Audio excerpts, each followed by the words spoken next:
Florida reported more than 15,000 new cases yesterday. That shatters the one-day record for any state and continues a dramatic jump in infections there. Coronavirus crisis in Florida on Friday. Governor Ron DeSantis announced the state is fully reopened for business by lifting all restrictions on bars and restaurants and banning fines for not wearing a mask. Today, Florida Democrats are trying to figure out what went wrong last night. Some are calling for a change of state party leadership after the president didn't just win the state of Florida, he did it by a larger margin than 2016.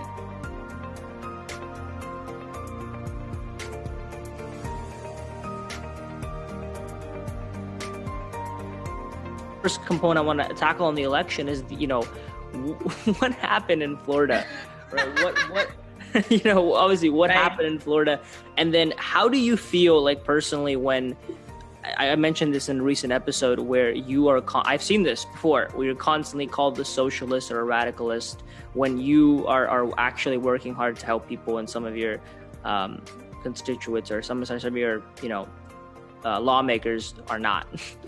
Right. I mean, it is so frustrating on multiple platforms. I mean, the fact that Democrats did so poorly in Florida, while issues like Amendment 2 passed with flying colors from bipartisan support, increasing Florida's minimum wage, a progressive Democratic issue that folks like myself and other Democrats have been supporting for years, passes, but then we have candidates down the ticket that lose their races. We're going back to Tallahassee with with -5 House members and with a lost Senate race. And time again, you hear folks that don't vote Democrat because they don't think we're strong enough. They don't think we have any courage. They think that we're just a bunch of naysayers. And there are so many opportunities to break those stereotypes and to actually fight for our community, to fight for our neighbors and fight for our state. But Democrats can be shy to do that because challenging the status quo also means disrupting what you're comfortable with.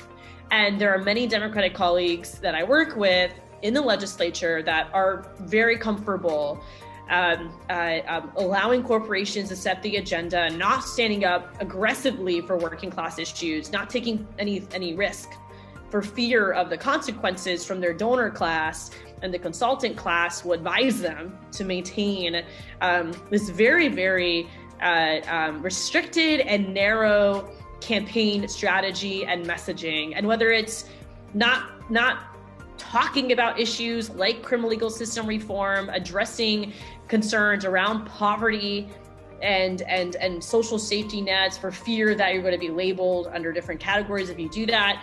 Or it's also just the fact that we're not smart in campaigning. Like, we're not spending enough money in digital because mailers and television are where most vendors will tell you to go because that's how they get commission. We're not thoughtful to the role of field. Field is how we win. And yes, the COVID-19 pandemic created many challenges for field. Don't get me wrong. I know that's the reality of it. But I look at our campaign, we suspended field activities back in March. But we didn't stop them. We just reimagined them. And we actually started using our volunteer infrastructure to call constituents to do wellness checks, to ask constituents not for a vote, but how can we help you right now? And that created this culture of trust and accountability where folks, they knew to vote for us because we would have their back. It wasn't even a question. And we started doing literature drops, back in the early summer. And then the last 2 weeks we did door knocks because we had a universe of at least 3,000 people that still hadn't voted yet, and we want to make sure we got to them as much as we could. We know that. We know what we can do right. You've discussed this already on the show. We're not doing that. That's a different story.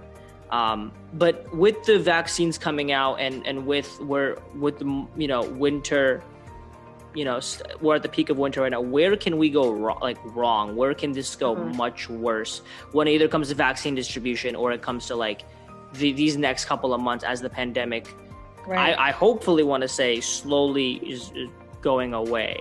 Not yet, of course, but in the months time.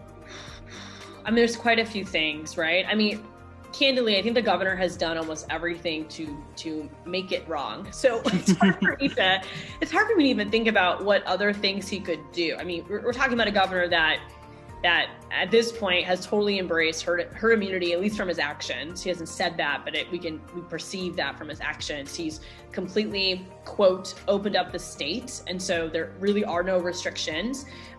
Local governments have been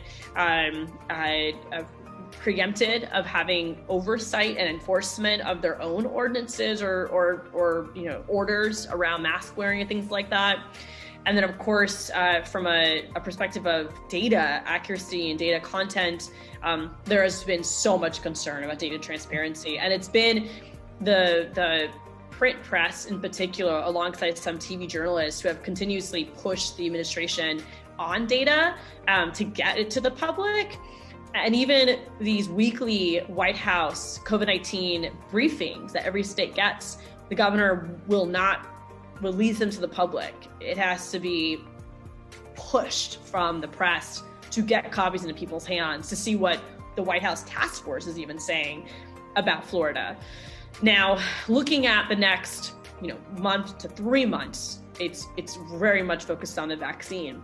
I think it's important for folks to remember that a vaccine is not a fix-all. You still have to follow basic COVID-19 guidelines for safety and to stop the spread, even as a vaccine becomes more readily available, because tier 1 vaccine folks are not going to be the everyday public. It's going to be folks that are working most closely with COVID-19 impacted people.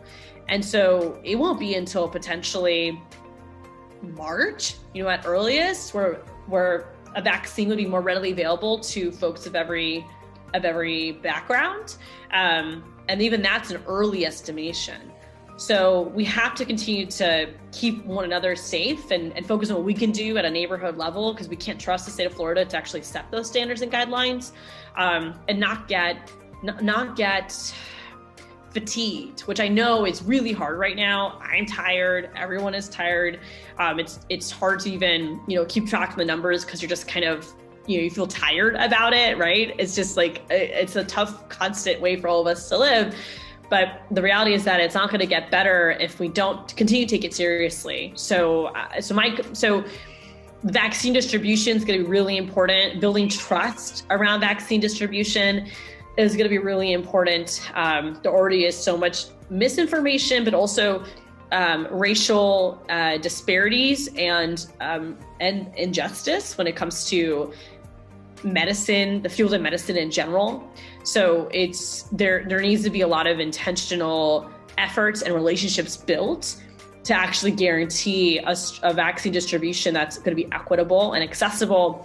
And even thinking about our undocumented workers, like how are farm workers and other folks who are undocumented going to be able to access this vaccine without fear of, any type of repercussions? And so we have a lot to figure out still, but we're pushing for those answers. We're pushing to make sure that it will be an easy and accessible process where we, do our best to also stop any type of fraudulent activity. I would not be surprised we start seeing, ads to buy a vaccine somewhere, which is not how it's going to be distributed. But I have no doubt that we'll have to also play to some degree, going after fraud, and trying to protect people from taking what could be a fake vaccine, right? And maybe hurting themselves. So we have a lot of work to still do. And unfortunately, the governor, is not answering direct public questions as frequently. He's really trying to manage the narrative for his own benefit, which is a disservice to the people of Florida. What is that one bill, that one policy that it could be COVID-19 related, but I'm trying to look at what, to solve kind of a lot of Floridians' problems. It could be, the broken unemployment system, something along those lines. But what is that one thing that you want to do, that you want to propose right then and there, you want to get your colleagues behind? Nation of a few policy needs, but if we're trying to narrow it down, I think the unemployment system is definitely an essential one, and safety nets in general. So also beefing up temporary needy assistance programs, expanding Medicaid. I think anything that helps to put cash directly into people's hands as a stimulus but also works to eliminate poverty should be a priority for lawmakers. I'm very surprised when you look at the websites of other candidates, how they don't mention poverty. And if we can solve poverty, we can solve so many other variables that come out of it, whether it's folks that are that become sick, or folks that face incarceration, folks that face addiction. There are so many elements that are tied back to your economic health and well-being, your ability to have a roof over your head, your ability to go to a doctor when you're sick. You know, I look back at my family history, and the only fights my parents ever had was about money. It was always about money. Like, can we afford this? You know, how are we going to pay back this debt? And I think that's the story for so many everyday people, is money's the major stressor. So there's definitely a lot of my hope is in those areas. We are going to be filing a major unemployment reform package alongside our colleagues.